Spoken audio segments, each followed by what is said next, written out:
नमस्कार, म नवीन सापकोटा। सधैँ चाहिँ आज पनि कक्षा 11 को ऐच्छिक नेपाली अन्तर्गत निबन्ध खण्डको निबन्धकार तेजेश्वर बाबु गोङ र उनको ऋतु रङहरू निबन्धको विश्लेषणसँग सम्बन्धित सामग्री लिएर आएको छु। यस सामग्रीभित्र निबन्धकार तेजेश्वर बाबु गोङको परिचय, उनका प्रवृत्ति तथा विशेषताहरू, निबन्धका तत्त्वगत आधारमा ऋतु रङहरू निबन्धको विश्लेषण, ऋतु रङहरू निबन्धको शीर्षक सार्थकता, विषयवस्तु, मूल भाव, विचार, उद्देश्य, भाषा शैली र साथमा सप्रसङ्ग व्याख्या र समीक्षात्मक उत्तर लेखनको नमुना आदि सामग्रीहरू समेटिएका छन्। पक्कै पनि यस सामग्रीले यहाँहरूको अध्ययन अध्यापनमा सकारात्मक सहयोग पुग्नेछ भन्ने मैले अपेक्षा लिएको छु। यदि यहाँहरू यस च्यानलमा नयाँ हुनुहुन्छ र यस्तै खालका सामग्रीहरू हेर्न र सुन्न चाहनुहुन्छ भने कृपया यस च्यानललाई सब्स्क्राइब गरिदिनुहोला र सँगैको बेल आइकनलाई पनि थिचिदिनुहोला। ल त सुरु गरौँ आजको सामग्री। आउनुहोस् अब निबन्धकार तेजेश्वर बाबु गोङको परिचयतिर लागौँ। निबन्धकार तेजेश्वर बाबु गोङको जन्म विक्रम सम्वत 1992 साल कार्तिक शुक्ल द्वादशीका दिन भक्तपुर जिल्लाको बज्रखाल खौमा टोलमा भएको हो। माता शारदादेवी मल्ल गोङ र पिता निरञ्जनलाल गोङका ज्येष्ठ सुपुत्र तेजेश्वर बाबु गोङले 5 वर्षको उमेरमा अक्षरारम्भ गरेका थिए। 2010 सालमा एसएलसी उत्तीर्ण गरेका गोङले 2037 सालमा अमेरिकाको मिशिगन स्टेट विश्वविद्यालयबाट सांस्कृतिक नेतृत्व शास्त्रमा एमए गरेका छन्। उनले आफ्नो जीवनकालमा लामो समयसम्म शिक्षण पनि गरेका थिए। 2010 सालमा शारदा रात्रि मावि, 2013 मा ऐसेलु खर्कनी मावि र 2016 पछि सरस्वती विद्यापीठमा शिक्षण गरेको पाइन्छ। त्यसपछि निजामती सेवामा प्रवेश गरी त्यहीँबाट सेवानिवृत्त भएको पाइन्छ। सरकारी निजामती सेवाका अलावा उनले नेपाली साहित्य मन्दिरका संस्थापक सदस्य, सिद्धिचरण प्रतिष्ठानका सदस्य सचिव, नेपाली भाषा परिषदका सदस्य, हेमराज पाण्डेगुठीका सदस्य, रेडक्रस भक्तपुरका सदस्य, काठमाडौँ युनिभर्सिटी, रुसी सांस्कृतिक केन्द्र तथा स्थानीय शैक्षिक संस्था आदि विभिन्न सङ्घ संस्थामा आबद्ध रहेर सक्रिय रूपमा काम गरिरहेका छन्। सानैदेखि तीक्ष्ण बुद्धि र मेधावी प्रतिभाका धनी गोङ शिक्षक, प्रशिक्षक, व्याख्याता र गहन दार्शनिकका रूपमा नेपाली निबन्ध फाँटमा उदाएका छन्। निबन्धकार तेजेश्वर बाबुको साहित्यतर्फको यात्रा विक्रम सम्वत 2010 सालमा परोपकार नामक साहित्यिक पत्रिकामा प्रेम शीर्षकको निबन्ध छापिएपछि थालनी भएको हो। साहित्य सृजनाको उनको रुचि क्षेत्र निबन्ध विधा हो। उनका अवकाशपछिको अवकाश 2067, औकात भरिएको सौगात 2073 र रङ्ग अभिज्ञान 2074 गरी 3वटा निबन्ध संग्रहहरू र चराको गुण चाहिँ जन्मस्थल मेरो भक्तपुर 2071 कविता संग्रह प्रकाशित छन्। यसका साथै विभिन्न पत्र पत्रिकामा उनका अनेकौं लेख, निबन्ध र विभिन्न विचार सम्बन्धी धारणाहरू नेपाली, नेवारी र अङ्ग्रेजी भाषामा प्रकाशित भएका छन्।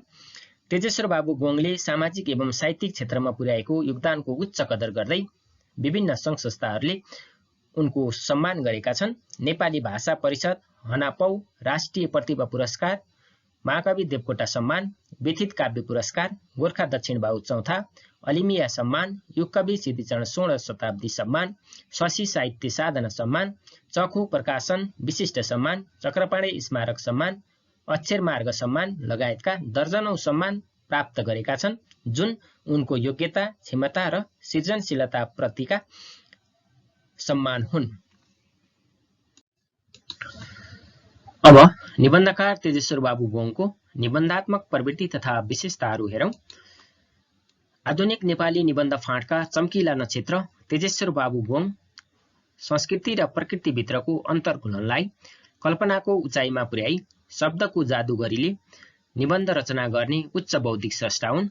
आफ्नो मौलिक संस्कृति, परम्परा र अनुपम प्रकृतिलाई विषयवस्तु बनाएर भावनाको उचाइमा शब्दसँग खेल्दै आकर्षक, कलात्मक एवं पठनीय निबन्ध लेख्ने विशिष्ट कला उनमा छ। गोङ नेपाली संस्कृति, मौलिक परम्परा र रीतिरिवाजको जीवनीपरक र समाजपरक व्याख्या गर्न रुचाउँछन्। सकारात्मक सोच राख्ने, विश्लेषणात्मक लेख लेख्ने गोङ सादा जीवन, उच्च विचारको व्यावहारिक पालना गर्छन्। गोङ महाकवि देवकोटाको स्वच्छन्दतावादी भावधारालाई पछ्याउँदै शब्दसँग खेल्न रमाउँछन्। उनका सिर्जनामा माटोको सुगन्ध बहन्छ, राष्ट्रियताको ध्वजा फरफराउँछ, विचारको बाढी सलबलाउँछ। बहुआयामिक व्यक्तित्व भएका कारणले उनका निबन्धमा विषयवस्तुको गहिराई र व्यापकता पाइन्छ। उनका निबन्धहरू उच्च बौद्धिकता, ज्ञान, दर्शन, विचारधारा र दृष्टिकोणले भरिएका हुन्छन्। उनले नेपाली संस्कृतिका सांस्कृतिक बिम्ब र प्रतीकहरूको गहन व्याख्या गरेर तिनमा पाइने जीवनबोध र समाजबोधलाई आफ्ना निबन्धमा उतारेका छन्। मानवीय जीवनलाई प्रकृति र संस्कृतिसँग जोडेर अर्थ्याउने काम गोङले आफ्ना निबन्धमा गरेका छन्। शालीन व्यक्तित्वका धनी गोङ सरल स्वभावका स्रष्टा हुन्। कामप्रतिको उच्च लगाव, गहन अध्ययनका कारणले नै विषयवस्तुको गहिराईसम्म पुगेर मोती टिप्ने क्षमता उनमा पाइन्छ। उनी सङ्ख्यात्मक भन्दा गुणात्मक सिर्जना गर्न मन पराउँछन्। उच्च बौद्धिकताका धनी गोङ संस्कृतिविद र कलाविद त छँदैछन् नै, साथमा आधुनिक स्वच्छन्दतावादी नेपाली निबन्ध फाँटका अनमोल रत्न पनि हुन्। निबन्धकार तेजेश्वर बाबु गोङका निबन्धगत प्रवृत्तिहरूलाई बुँदागत रूपमा निम्नानुसार उल्लेख गर्न सकिन्छ। 1. आत्मपरक निबन्धकार। 2. बहुआयामिक व्यक्तित्व। 3.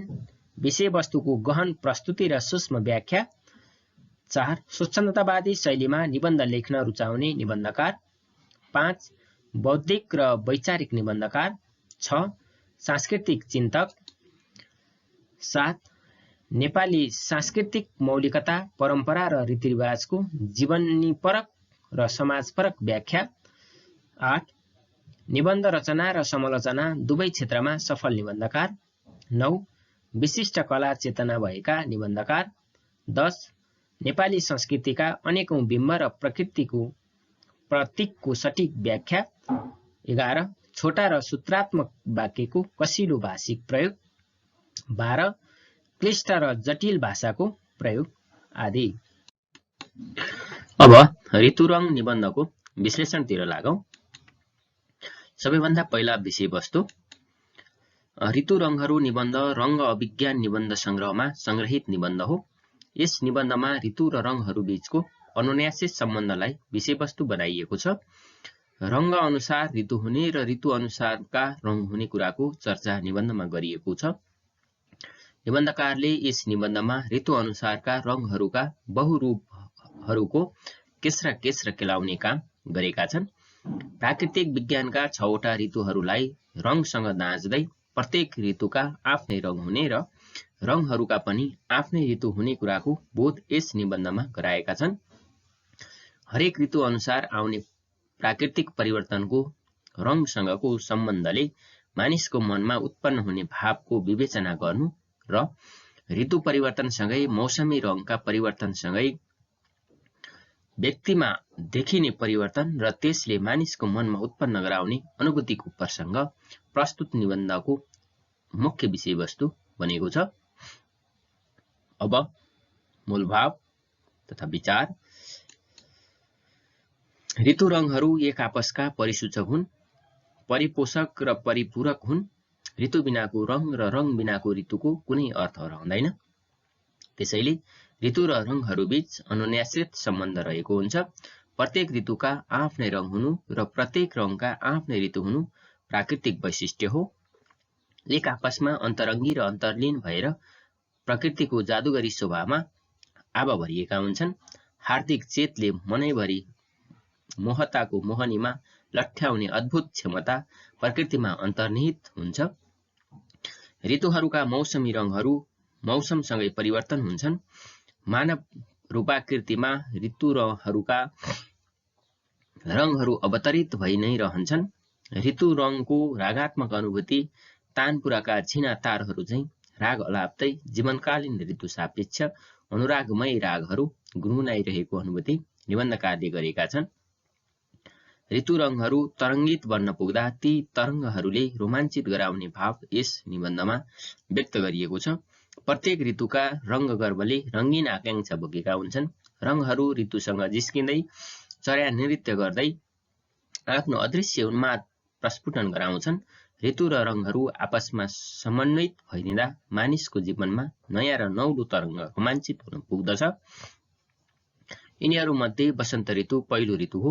यसको रङ्ग हरियो हुन्छ किनकि यही ऋतुमै बोट बिरुवाका पालुवा पलाउँछन्।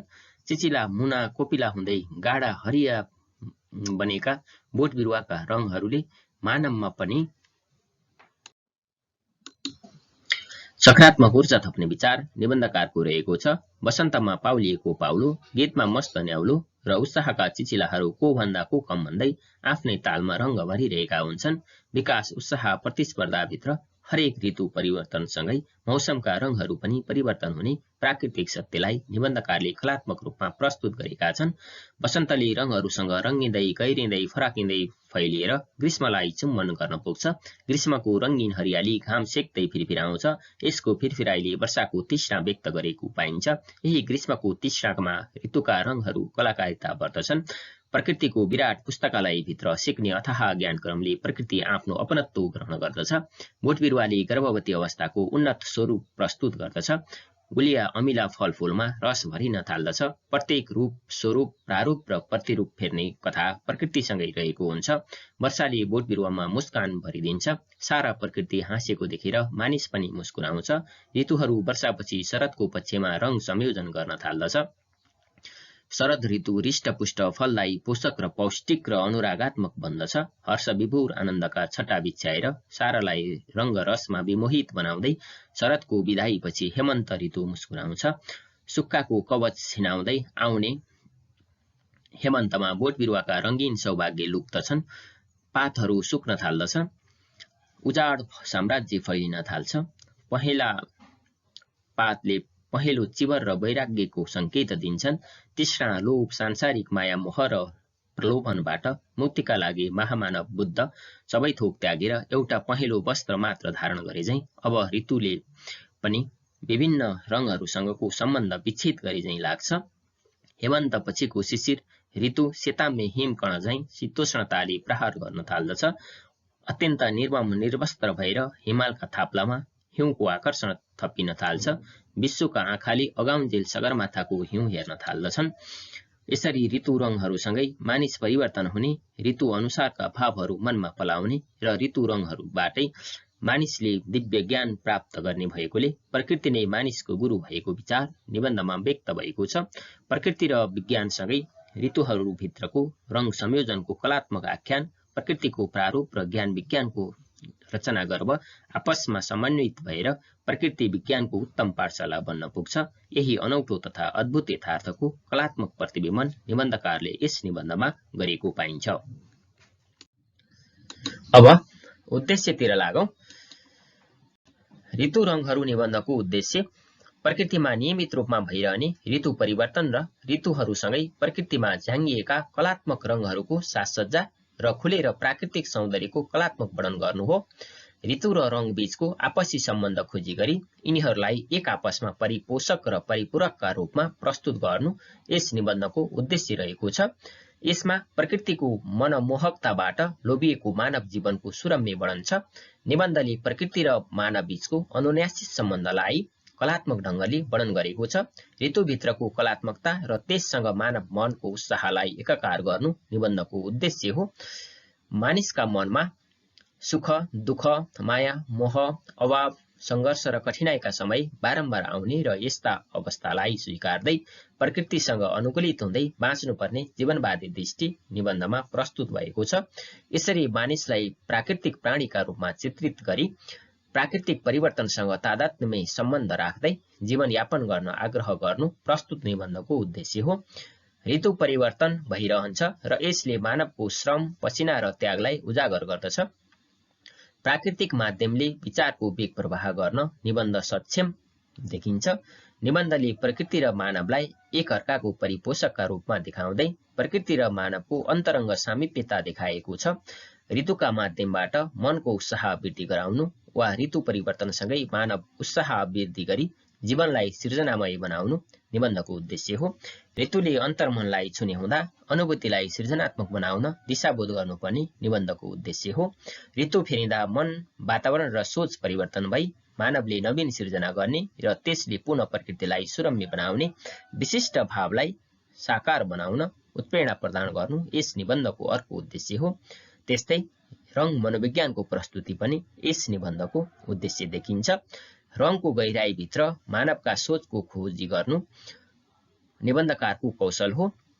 रङको बहुरूपता र त्यसभित्रको सांस्कृतिक परम्परा र पद्धतिको खोजी गरी तत्कालीन अवस्था र जीवन परिवेशमूलक विश्वका माध्यमले विचार प्रवाह गर्नु पनि यस निबन्धको उद्देश्य हो।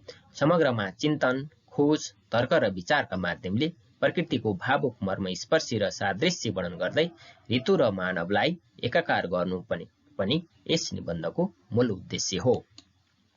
अब शैलीतिर लागौं। ऋतु रङहरू आत्मपरक शैलीमा लेखिएको निबन्ध हो। निबन्ध 10 अनुच्छेदको लघु आयाममा संरचित छ। निबन्धमा छोटा छोटा र सरल प्रकृतिका वाक्यको प्रयोग गरिएको छ। ऋतु, रङ र प्राकृतिक परिवर्तनलाई मानव जीवनसँग तादात्म्य गरी प्रस्तुत गरिएको निबन्धमा निजात्मक कथन अभिव्यक्त भएको पाइन्छ। शब्द प्रयोगका हिसाबले तत्सम र तद्भव शब्दको बाहुल्य देखिन्छ। आलङ्कारिक भाषामा रचिएको यसमा ऋतुगत विभिन्न प्रकृति र जीवन बीचको सम्बन्ध केलाइएको छ भने मानव संस्कृति र प्रकृतिको आत्मीकरण गरिएको छ। निबन्धभित्र निबन्धकारको निजात्मकता र बौद्धिकता पाइन्छ। विषयवस्तु, चिन्तन, अनुभूति, तर्क र बौद्धिकतालाई सुन्दर अभिव्यक्तिभित्र समेट्नु निबन्धकारको निजात्मक शैली हो। यसमा निजात्मकताभित्र आत्मविचार र परिवेशलाई प्रस्तुत गरिएको छ। नेपाली र नेवारी संस्कृति तथा दुवै संस्कृतिमा ऋतुका रूपमा प्रकृतिको प्रभावलाई प्रभावशाली ढङ्गले प्रस्तुत गर्नु यस निबन्धको शैलीगत विशेषता हो। रङ्ग मनोविज्ञानका रूपमा ऋतुगत परिवर्तनसँगै प्रकृतिले सिर्जना गर्ने बहुरङ्गको वर्णन गर्नु यस निबन्धको शैली हो। यस निबन्धमा आदि मध्यदेखि अन्त्यसम्म नै आलङ्कारिक विशिष्ट भाषा शैलीको प्रयोग भएको छ। सांस्कृतिक प्रतीक र परम्परागत बिम्बले विषयवस्तुलाई सिँगार्नु र आत्मपरकताले अभिव्यक्तिलाई अनुभूति प्रबल बनाउनु यस निबन्धको शैलीगत विशेषता देखिन्छ। पाण्डित्यविहीन चिन्तन, तर्कपूर्ण अभिव्यक्ति, रागात्मक भाषा र सम्प्रेषणीय शैली तथा थोरैमा धेरै भन्न सक्ने समासात्मक, सूत्रात्मक र आलङ्कारिक कथन ढाँचा यस निबन्धका शैलीगत विशेषता देखिन्छन्। अब शीर्षक सार्थकतातिर लागौं। आधुनिक नेपाली निबन्ध फाँटका आश्लाग्द प्रतिभा तेजेश्वर बाबु गोङले प्रकृतिको जादुगरी रङ्गीन स्वरूपलाई निबन्धको विषयवस्तु बनाएर ऋतु रङहरू निबन्ध तयार गरेको देखिन्छ। यो 2074 सालमा प्रकाशित रङ्ग अभिज्ञान निबन्ध संग्रहभित्रको उत्कृष्ट निबन्ध हो। ऋतु र रङ्ग नाम शब्दमा बहुवचन बोधकहरू शब्द गाँसिएर ऋतु रङहरू शब्द बनेको छ। ऋतुका रङहरू वा ऋतु र रङहरू शब्द बीचमा समास भई ऋतु रङहरू शीर्षक निर्माण भएको हो, जसको अर्थ ऋतुमा देखा पर्ने रङहरू र रङ्ग अनुसारका ऋतुको वर्णन भन्ने हुन्छ। शीर्षकको शाब्दिक अर्थ अनुसार नै निबन्धमा ऋतु र रङहरूको प्रतीकात्मक अर्थको खोजीमा निबन्धलाई केन्द्रित गरिएको छ।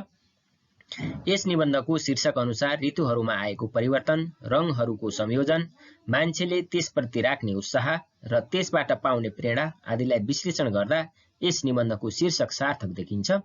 ऋतु र रङहरूको संयोजन नै ऋतु रङ हो। ऋतु र रङहरू एक आपसमा परिपोषक भएका र एक अर्कामा अभिन्न अङ्गका रूपमा परिपूरक समेत भएर आएका हुँदा ऋतु रङहरू शीर्षक विषयवस्तु अनुसार सार्थक देखिन्छ।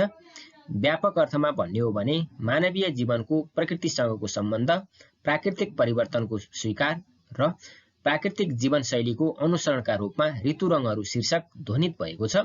यसरी ऋतु र रङको अभेद्य सम्बन्ध देखाउँदै मानिसलाई प्राकृतिक प्राणीका रूपमा चिनाउने र प्राकृतिक चक्रको परिपालनका लागि प्रेरित गर्ने कार्यमा निबन्ध सफल भएकोले निबन्धमा वर्णित विषय र शीर्षकका बीचमा तादात्म्य सम्बन्ध रहेकोले प्रस्तुत निबन्धको शीर्षक प्रयुक्त र प्रभावकारी मान्न सकिन्छ।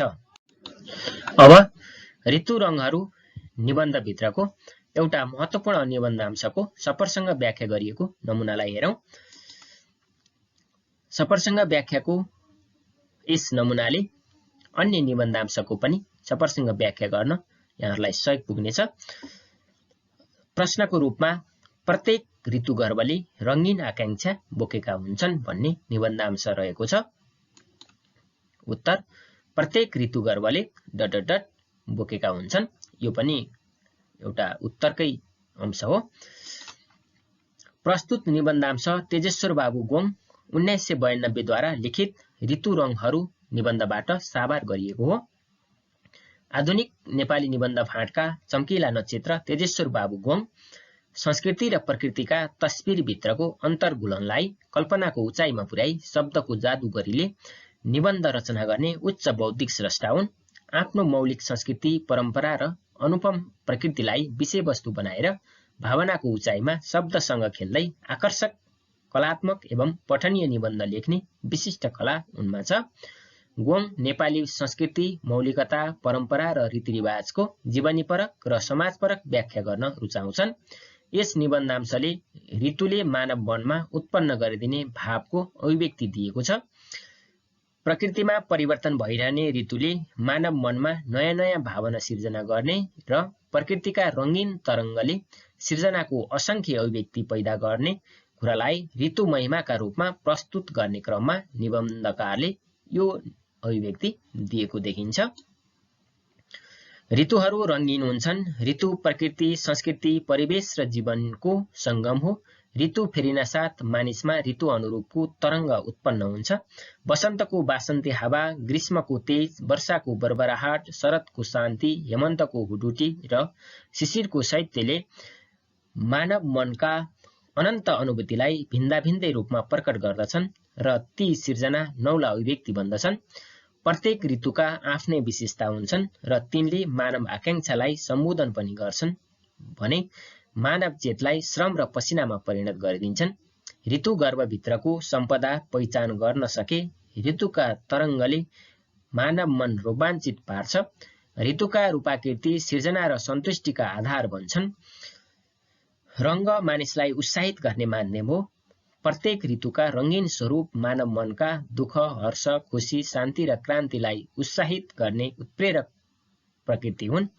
प्रकृतिको गर्भमा रंगीन वैशिष्ट्य हुन्छन् र तिनले मानव मनका आन्तरिक चेतनालाई उत्प्रेरित गर्छन्। ऋतुमा आउने परिवर्तनसँगै ऋतु गर्भका पहिचान फेरिन्छन्।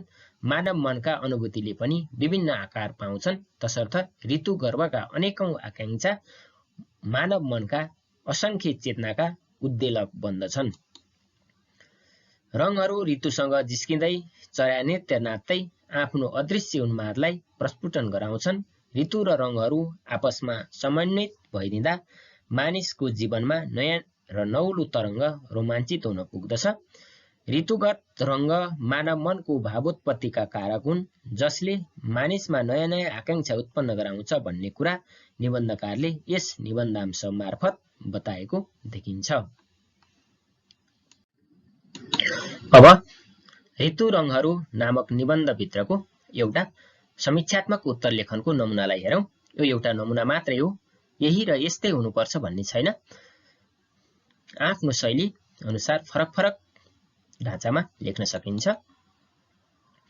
प्रश्नको रूपमा रहेको छ, निबन्धकार तेजेश्वर बाबु गोङको परिचय दिँदै उनको ऋतु रंगहरू निबन्धको मूल भाव लेख्नुहोस्। उत्तर यसरी सुरु हुन्छ।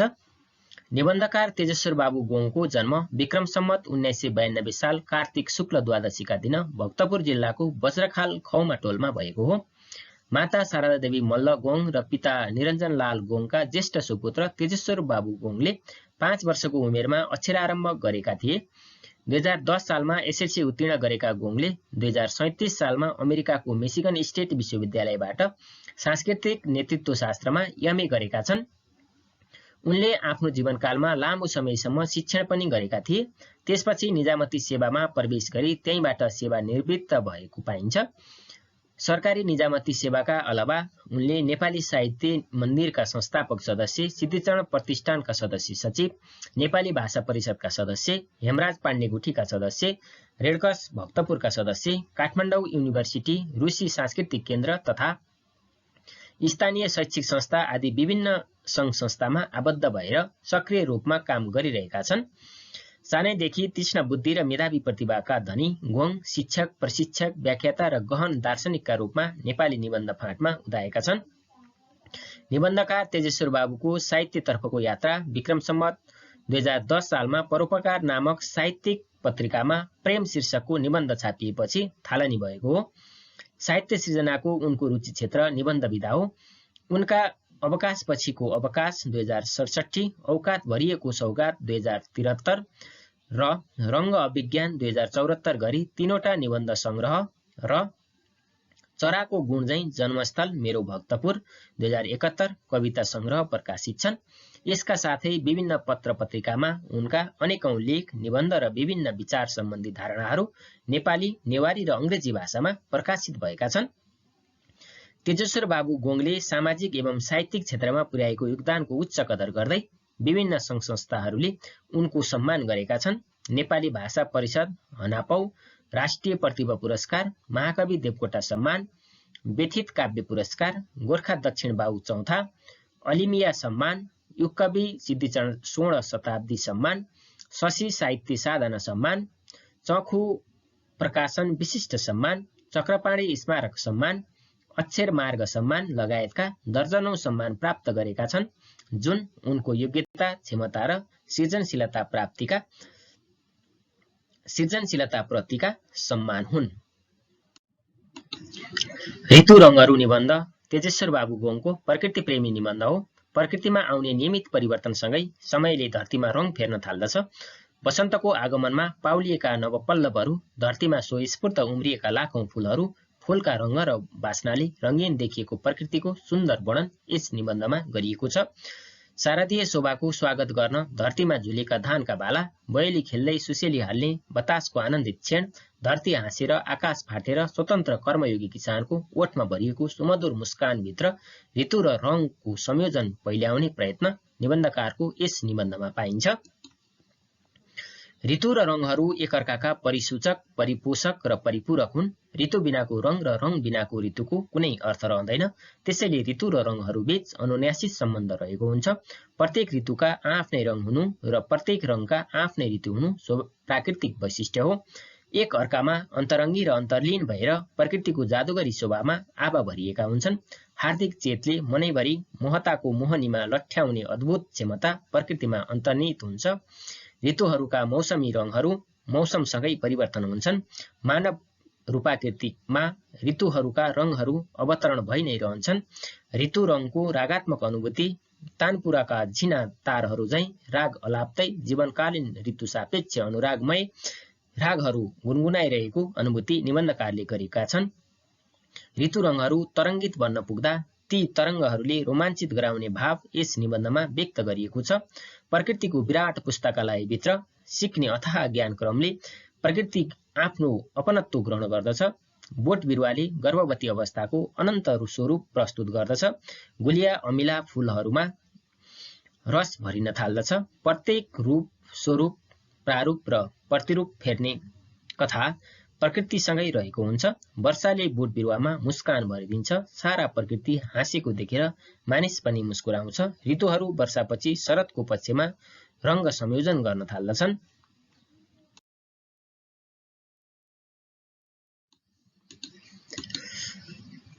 शरद ऋतु हृष्टपुष्ट, फलदायी, पोषक, पौष्टिक र अनुरागात्मक बन्दछ।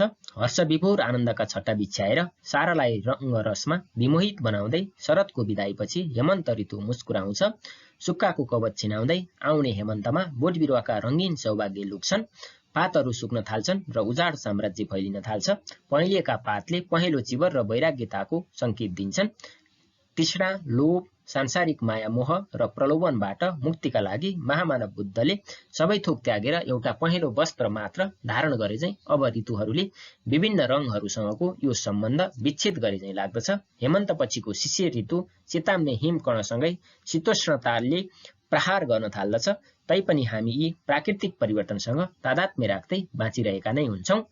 यसरी ऋतु र रङहरूसँगै मानिस परिवर्तनशील हुने, ऋतु अनुसारका भावहरू मनमा पलाउने र ऋतु रङहरूबाटै मानिसले दिव्य ज्ञान प्राप्त गर्ने भएकोले प्रकृति नै मानिसको गुरु रहेको विचार सहितको मूल भाव यस निबन्धमा प्रकट भएको छ। धन्यवाद। आजलाई यति। भिडियो हेरिसकेपछि लाइक, सब्स्क्राइब र शेयर गर्न नभुल्नुहोला। साथै सकारात्मक सुझावको पनि अपेक्षा गर्दछु। धन्यवाद।